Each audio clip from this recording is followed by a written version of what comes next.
Good morning students. Community medicine का जो आज का हमारा लेक्चर है, जो आज का हमारा टॉपिक है, वो टॉपिक है हमारा आज हेल्थ फॉर ऑल। अगर हम थोड़ा सा प्रीवियस लेक्चर के बारे में एक बार बात करें या हम उसको समराइज करें, तो लास्ट लेक्चर में हम लोगों ने बात किया था level of health care system. ठीक है, कि हेल्थ केयर का हमारा जो सिस्टम है, जो हम लोगों को हेल्थ फैसिलिटीज प्रोवाइड होती हैं, वो हेल्थ फैसिलिटीज किस तरीके से प्रोवाइड होती हैं, हेल्थ क्या होती है, जो भी मेडिकल अथॉरिटीज़ हैं हमारी, जो भी गवर्नमेंट अथॉरिटीज़ हैं, वो हमें हेल्थ किस तरीके से प्रोवाइड करती हैं, उसके बारे में हम लोगों ने उस लेक्चर में बात की थी। तो उसमें हम लोगों ने पढ़े थे प्राइमरी, सेकेंडरी, टर्शरी की सभी का अपना अपना लेवल होता है। तो आई होप वो कि आप लोगों को वो सारा समझ में आ गया होगा कि लेवल्स कौन कौन से होते हैं, और लेवल्स ऑफ हेल्थ केयर के बारे में हम लोगों ने अच्छे से उसको समझ लिया होगा। आज हम लोग जो बात कर रहे हैं वो टॉपिक है health for all.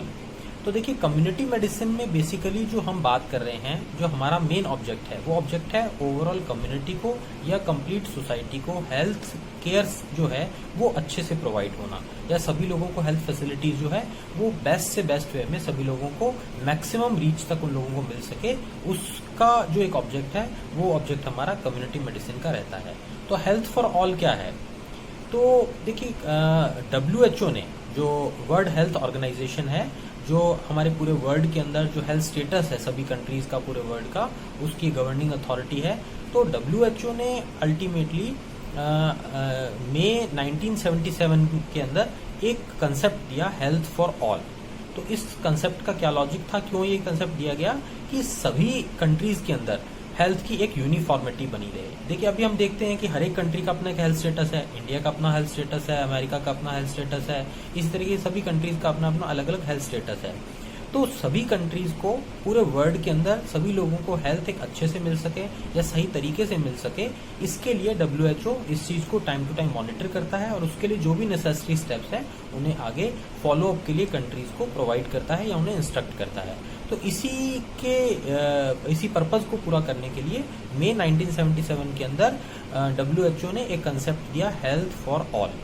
Health for all concept क्या था? हेल्थ फॉर ऑल कंसेप्ट ये कंसेप्ट था कि उस कंसेप्ट में एक टारगेट रखा गया कि बाय द ईयर 2000, यानी सन 2000 तक जितने भी देश हैं, जितनी भी कंट्रीज हैं वर्ल्ड लेवल पर, सभी लोगों का, सभी कंट्रीज के अंदर हेल्थ लेवल जो है वो एक मैक्सिमम बेस्ट पॉसिबल तरीके से लोगों तक पहुंच सके, और जो भी हेल्थ फैसिलिटीज हैं वो सभी कंट्रीज अपने वहां रहने वाले रेजिडेंट्स के लिए बेस्ट तरीके से लोगों तक पहुंचा सकें। इसको एश्योर करने का जो ऑब्जेक्ट था, वो ऑब्जेक्ट था हेल्थ फॉर ऑल। तो health for all by the year 2000, सन 2000 तक, अभी 2020 चल रहा है, अभी 2020 चल रहा है, हम 1977 की बात कर रहे हैं कि 1977 के अंदर WHO ने एक 23 साल का टारगेट लिया था, 23 ईयर्स का टारगेट लिया था कि सन 2000 तक जितने भी लोग हैं, जिन भी कंट्रीज में रह रहे हैं, उन सभी को एक अच्छे से हेल्थ फैसिलिटी प्रोवाइड हो सके। उसके लिए सभी कंट्रीज को एफर्ट करने चाहिए, और वो एफर्ट एक कंबाइंड वे में होने चाहिए। और उसका मेन पर्पज क्या था कि उस जो भी हेल्थ फैसिलिटीज हैं हर कंट्री के अंदर जितने भी लोग हैं, वो एक यूनिफॉर्म वे में सभी को मिल सके। यूनिफॉर्म वे से मतलब क्या है कि वहां रहने वाले सभी स्टेटस के लोगों को, सभी लोगों को वहां पर एक ही लेवल का हेल्थ स्टेटस वहां पर प्रोवाइड हो सके। फॉर एग्जांपल, जैसे अगर हम बात करें कि अगर सपोज कोई हाई इनकम ग्रुप पर्सन है, ठीक है ना, कोई बहुत ही अच्छा इकोनॉमिकली, फाइनेंशियली साउंड जो लोग हैं, उन लोगों को हेल्थ केयर सिस्टम अच्छे से मिल पा रहा है, वो अफोर्ड कर सकते हैं, उनके पास पैसा है, उनके पास मनी है, तो they can go for the treatment at the private hospitals और द बेटर इंस्टीट्यूशंस। बट जो गरीब आदमी हैं, जो पुअर पीपल हैं, जो गांव के लोग हैं, जो रूरल एरियाज हैं, या जो मिडिल क्लास पर्सन हैं, उन लोगों को भी हेल्थ फैसिलिटीज जो हैं वो उतनी ही अच्छे से मिल सके जितनी लोग अपने स्तर पर, जो हाई इनकम ग्रुप या हाईली फाइनेंशियल जो लोग हैं, वो अपने लेवल पर ले पाते हैं, अपने पैसे से ले पाते हैं। गवर्नमेंट वो हर एक आदमी तक पहुंचा सके, इसमें किसी प्रकार का कोई भेदभाव नहीं हो कि किसी को कम, किसी को ज्यादा, इस तरीके से डेवलप हो रही है। तो अल्टीमेटली कहने का मतलब ये है कि गवर्नमेंट की रिस्पॉन्सिबिलिटीज सभी लोगों के लिए बराबर है। आप कितना अर्न करते हैं, आपका फाइनेंशियल स्टेटस क्या है, उससे गवर्नमेंट अथॉरिटीज़ का कोई लेना देना नहीं है। उनको इस चीज़ से कोई मतलब नहीं है, कोई इस चीज़ से फ़र्क नहीं पड़ता। उनकी एक जिम्मेदारी सभी लोगों के लिए, जितने भी रेजिडेंट्स हैं उस कंट्री के, सभी के लिए उनकी बराबर की जिम्मेदारी बनती है कि सभी लोगों का हेल्थ लेवल जो है वो एक पॉजिटिव ट्रैक पर चले या अच्छे से मेंटेन हो। तो उसके लिए हेल्थ फॉर ऑल के अंडर में इस एक टारगेट को लिया गया कि एट द ईयर 2000 सभी लोगों का हेल्थ लेवल जो है वो एक अच्छे से या एक बेटर वे में अटेन हो सके, या सभी लोगों को हेल्थ फैसिलिटीज़ एक सही तरीके से मिल सके। हालांकि उस बात को, उस टारगेट को, ये एक पुराना कंसेप्ट है, लेकिन चूंकि हम बात कर रहे हैं कम्युनिटी मेडिसिन की हिस्ट्री के बारे में, उसकी डिटेल्स के बारे में, तो हमें इस चीज़ को समझना ज़रूरी है कि किस तरीके से हेल्थ का जो है प्रमोशन वो टाइम टू टाइम आगे से आके गवर्नमेंट ने अपने लेवल पर, WHO ने अपने लेवल पर देने के लिए कम्युनिटी के अंदर एफर्ट्स किए। तो इसलिए हमने इस चीज़ को समझा। अब आज 2000 को निकले हुए भी 20 ईयर्स हो चुके हैं, तो ये चीज़ अभी भी ऑन द ट्रैक है। ऐसा नहीं है कि ठीक है 2000 में वो बात खत्म हो चुकी है या वो हेल्थ फॉर ऑल का कंसेप्ट खत्म हो चुका है। टाइम टू टाइम जो भी टारगेट्स होते हैं वो किस लेवल तक अचीव हुए हैं उनका असेसमेंट करके, और फिर उसके बाद में उसमें जो भी अमेंडमेंट्स करने हैं, कोई चेंजेस करने हैं, उनको इम्प्लीमेंट करके और उसके अकॉर्डिंग आगे उसको टारगेट को बढ़ाया जाता है, और उसके अकॉर्डिंग और बेटर हेल्थ फैसिलिटीज़ जो हैं वहाँ के लोगों को प्रोवाइड करने के लिए कोशिश की जाती है। तो इसी तरीके से WHO टाइम टू टाइम भी रिवाइज कर रहा है, और अभी भी गवर्नमेंट के, WHO के इस तरीके के इंस्ट्रक्शंस चल रहे हैं, और सभी तरीके की इस तरीके की जो हेल्थ केयर फैसिलिटीज़ हैं वो कंट्री अपने लेवल पर, गवर्नमेंट अथॉरिटीज़ अपने लेवल पर टाइम टू टाइम उनको रिव्यू करती है, और उसके हिसाब से और उसमें क्या बेटरमेंट पॉसिबल है वहाँ के लोगों की हेल्थ फैसिलिटी को या हेल्थ केयर को और इम्प्रूव करने के लिए, उसके लिए वो कोशिश चलती रहती है। तो ये हेल्थ फॉर ऑल एक छोटा सा हम लोगों के सामने एक इस तरीके का एक टारगेट WHO ने रखा था, उसके बारे में हम लोगों ने बात की।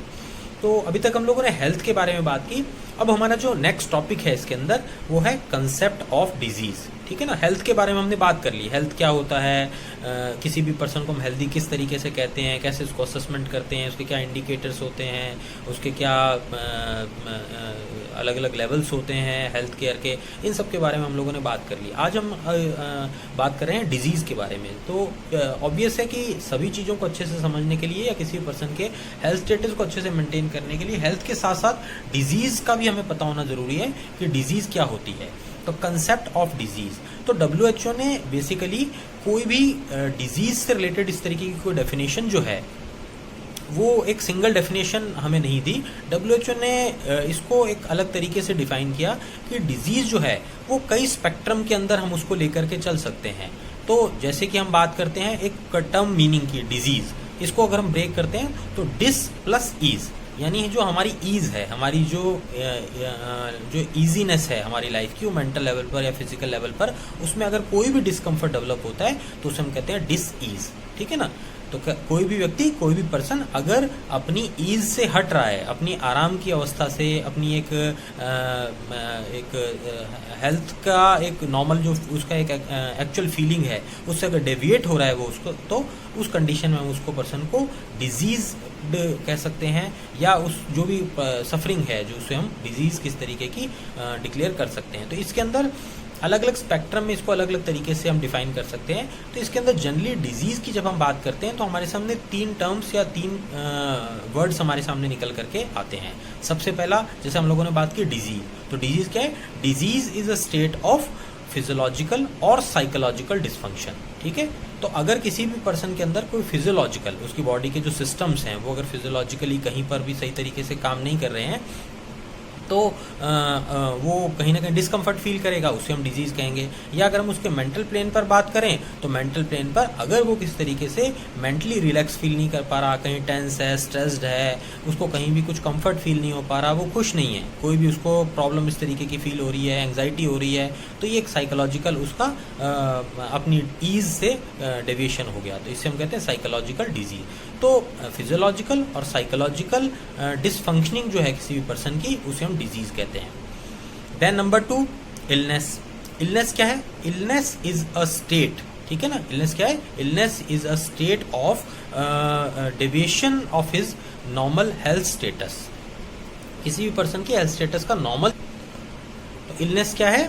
इलनेस क्या है? Subjective state of a person of not being well. ठीक है ना, तो कोई भी पर्सन को जब ऐसा फील होता है कि वो ठीक फील नहीं कर पा रहा, वो फिजिकली ठीक, यानी सब्जेक्टिव स्टेट, यानी सब्जेक्टिव जैसा हम लोग समझते हैं, सब्जेक्टिव का मतलब कोई भी पर्सन जो खुद फील कर रहा है, अपने बारे में महसूस कर रहा है। तो अगर कोई पर्सन ऐसा महसूस करता है, ऐसा फील करता है अंदर से कि वो ठीक नहीं है, कुछ भी उसके साथ में डिस्कम्फर्ट हो रहा है, तो उससे हम क्या कहेंगे, इलनेस। ठीक है ना। जैसे हमें फीवर होता है, हमें खांसी है, फीवर है, हमें कोल्ड हो रहा है, हमें कोई जॉइंट पेन हो रहा है, तो उस कंडीशन के अंदर जो भी सिम्टम्स हैं, जैसे फीवर है तो बॉडी एक हो रहा है, हेडेक हो रहा है, तो ये क्या है, ये इलनेस है कि उस पर्सन को सब्जेक्टिव वे में क्या क्या सिम्टम्स फील हो रहे हैं, उसे हम उसकी इलनेस कहते हैं। तो इसे हम कहते हैं कि अगर कोई पर्सन अपने एक नॉर्मल स्टेटस से अगर अपने आप को ठीक फील नहीं कर पा रहा, तो उसे हम इलनेस कहेंगे। Then sickness. सिकनेस का मतलब क्या होता है, sickness is a state of social dysfunction. ठीक है ना। तो इस चीज़ को समझना जरूरी है, दोनों में डिफ्रेंशिएट हम अच्छे से करें, इस चीज़ को मेंटली क्लियर करें कि इलनेस और सिकनेस में क्या फ़र्क है। तो इलनेस तो है subjective feeling of the person, और सिकनेस क्या है, सोशल डिसफंक्शन। जब कोई भी पर्सन इल होगा, बीमार होगा, तो उस कंडीशन में वो अपने जो भी सोशल वर्क हैं, जो उसका रूटीन है, वो कहीं ना कहीं उसका डिस्टर्ब हो जाएगा। सपोज किसी को फीवर हो गया है, तो फीवर होने पर वो क्या होगा, वो अपना काम नहीं कर पाएगा, उसका घूमना फिरना जो रूटीन का है, जो है, वो कहीं ना कहीं रुक जाएगा। उसका जो भी प्रोफेशन है, जो भी काम वो कर रहा है, वो कहीं ना कहीं डिस्टर्ब होगा उसका। तो जो उसके सोशल रिस्पॉन्सिबिलिटीज़ हैं या सोशल वर्क जो कुछ भी है, वो अगर सही तरीके से नहीं हो पा रहा, तो उसे हम कहते हैं सिकनेस। ठीक है ना। तो डिजीज़ क्या हो गई, वो एक बीमारी जो हमारी फिजिकल या साइकोलॉजिकल लेवल पर डेवलप होती है। इलनेस वो एक सब्जेक्टिव फीलिंग जो पर्सन जब बीमार होता है तो महसूस करता है। और सिकनेस यानी एक सोशल डिसफंक्शनल स्टेट जिसके अंदर पर्सन अपनी सोशल रिस्पॉन्सिबिलिटीज़ जो है उन्हें अच्छे से फुलफिल नहीं कर पाता। तो इस तरीके से डिजीज़ को हम जो है वो इन 3 टर्म्स के अंदर हम उसको डिफ्रेंशिएट कर सकते हैं और उसके बारे में हम उसे समझ सकते हैं। ठीक है। तो ये था हमारा कंसेप्ट ऑफ डिजीज़। अब हम बात करते हैं कंसेप्ट ऑफ कॉजेशन। तो कंसेप्ट ऑफ डिजीज़ में डिजीज़ क्या है उसके बारे में हमने बात की। अब कंसेप्ट ऑफ कॉजेशन यानी कोई भी डिजीज़ जो होती है उसका कॉजेटिव फैक्टर क्या है, वो डिजीज़ क्यों हो रही है, किस वजह से हो रही है, उसे हम कहते हैं कंसेप्ट ऑफ कॉजेशन। ठीक है। तो बहुत एंशियंट टाइम से हम बात कर रहे हैं, हम देखिए वही कम्युनिटी मेडिसिन में बिल्कुल स्टार्टिंग से ही बात कर रहे हैं। हम लोग सिर्फ इस चीज़ को आज के दिनों से रिलेट नहीं कर पा रहे कि आज क्या है। हम लोग आज जो देख रहे हैं वो हमारा एक एक्चुअल एक्सपीरियंस है। हम लोग एक्चुअली देख रहे हैं कि किस तरीके से डिजीज़ होती हैं, क्या उनका लाइन ऑफ ट्रीटमेंट होता है, किस तरीके से है, अब किस तरीके से लोगों को ट्रीट किया जाता है। तो बात सिर्फ अब की नहीं है, हम अभी कम्युनिटी मेडिसिन की हिस्ट्री में हैं। हम लोग को इस चीज़ को समझना है कि जब भी मेडिकल साइंस डेवलप हुआ, मॉडर्न साइंस डेवलप हुई, तो किस तरीके से जो है कम्युनिटी के अंदर हेल्थ स्टेटस के बारे में समझने की कोशिश की गई, किस तरीके से इन चीज़ों को निकालने की कोशिश की गई कि कोई भी पर्सन जो है बीमार क्यों होता है, हेल्दी किस तरीके से रह सकता है, कोई भी डिजीज़ होने के कारण क्या हैं, कॉज क्या हैं। तो इन सब चीज़ों के बारे में बात करते हैं। तो कंसेप्ट ऑफ कॉजेशन के अंदर हम लोग क्या बात करते हैं कि कोई भी पर्सन जो है उसको कोई डिजीज़ अगर होती है तो उसका कॉजेटिव फैक्टर क्या है, उसको डिजीज़ क्यों हो रही है। तो सबसे पहले अगर हम एंशिएंट टाइम की या बहुत पहले की हम बात करें तो लुईस पास्चर से पहले का जो टाइम था, उस टाइम तक जो है कोई भी क्लियर कट हमारे सामने कोई कॉज ऐसा नहीं था, कोई भी ऐसी कंडीशन या कोई भी ऐसा एक सिंगल फैक्टर हमारे सामने नहीं था जिसको हम रिस्पॉन्सिबल ठहराते किसी भी पर्सन के डिजीज्ड कंडीशन में जाने के लिए। लेकिन लुईस पास्चर ने जब अपनी एक theory the, that was the germ theory of the disease. तो जर्म थ्योरी ऑफ डिजीज़ जब लुईस पास्चर ने दी, उसके बाद में हमारे मॉडर्न मेडिसिन के अंदर एक रिवोल्यूशन आया, एक इस तरीके की क्रांति आई कि हम इस चीज़ को समझने लगे कि कोई भी डिजीज़ या कोई भी बीमारी किस तरीके से डेवलप होती है। तो उसके अकॉर्डिंग हमारे सामने कारण निकल करके आया। तो लुईस पास्चर ने क्या थ्योरी दी थी, germ theory of the disease. और ये जर्म थ्योरी ऑफ डिजीज़ क्या है, जर्म थ्योरी ऑफ डिजीज़ ये कहती है कि किसी भी पर्सन की बीमारी के लिए कोई ना कोई जर्म या बैक्टीरिया या कोई वायरस जो है, इस तरीके का जर्म जो है, जो वायरस या बैक्टीरिया की फॉर्म में हो सकता है, वो किसी भी पर्सन की डिजीज़ के लिए रिस्पॉन्सिबल होता है, यानी पॉजिटिव एजेंट होता है। वो पॉजिटिव एजेंट जो है वो 1-to-1 थ्योरी पर डिजीज़ कॉजेशन काम करता है कि पॉजिटिव एजेंट हुआ, वो ट्रांसमिट हुआ किसी भी इंडिविजुअल के अंदर या ह्यूमन के अंदर, और उसके ट्रांसमिट होने की वजह से या उसके बॉडी में एंटर होने की वजह से डिजीज़ का प्रोडक्शन हुआ। तो disease agent, then it enters in the human, then it causes disease condition. तो इस तरीके से 1-to-1 थ्योरी के ऊपर हमारी जर्म थ्योरी ऑफ डिजीज काम करती है और उसके अकॉर्डिंग इस तरीके से इसको समझाया गया है।